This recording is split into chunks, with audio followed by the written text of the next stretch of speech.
વડનું વૃક્ષ વાવીને પ્રદૂષણરૂપી રાક્ષસનો અંત લાવીએ અને ભારત દેશનો આર્થિક વિકાસ કરીએ.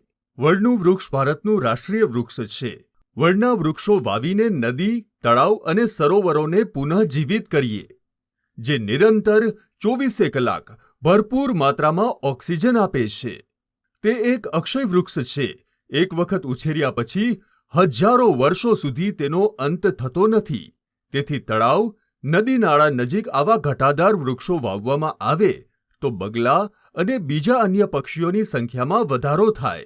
આ પક્ષીઓ ખેડૂતોના પાકને નુકસાન કરતા તત્વો જેવા કે ઈયળ, તીડને પોતાનું ભોજન બનાવશે અને તેમની સંખ્યાને નિયંત્રિત કરશે અને ખેડૂતના પાકને નુકસાનકારક તત્વોથી બચાવશે.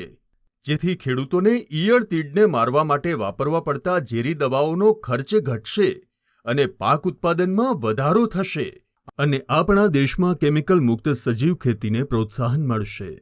આ સાથે જ મનુષ્યને આરોગ્યપ્રદ ખોરાક મળશે.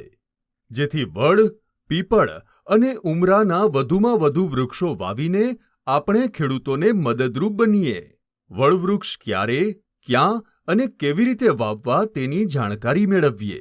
ચોમાસાની શરૂઆત થાય ત્યારે નજીકના વડ, પીપળ અને ઉમરાના વૃક્ષમાંથી 7 થી 8 ફૂટની ડાળખીઓ કાપીને તળાવ કિનારે 2 થી 3 ફૂટનો ખાડો કરીને રોપી દેવા અને પહેલા ખાડામાં પાણી રેડવું, પછી એમાં ડાળખું મૂકવું, જેથી મૂળ નાખવાની જગ્યાએ ભેજ બન્યો રહે.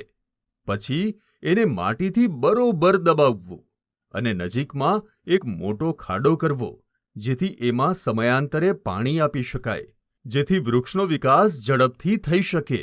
પછી વૃક્ષને કાંટાળી દોરીથી બાંધી દેવું, જેથી ગાય, ભેંસ જેવા પશુ વૃક્ષને નુકસાન ન પહોંચાડી શકે.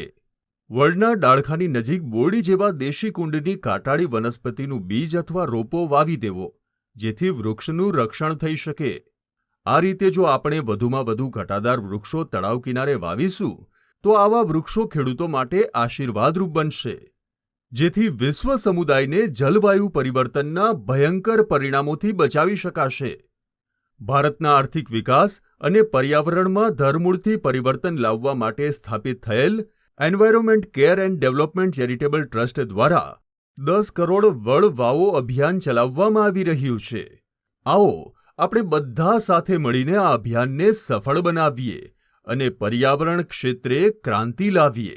આ સાથે જ ભારત દેશને પ્રદૂષણ મુક્ત બનાવીએ. ભારત દેશની પ્રત્યેક વ્યક્તિ એક વૃક્ષ વાવવાનો સંકલ્પ કરે અને પર્યાવરણની રક્ષા કરવા કટિબદ્ધ બને, જેથી ટ્રસ્ટ દ્વારા ચલાવવામાં આવતા વૃક્ષારોપણ, સંશોધન અને લોકજાગૃતિ પ્રોગ્રામ માટે આર્થિક યોગદાન આપીને મદદરૂપ બનીએ. જય હિન્દ.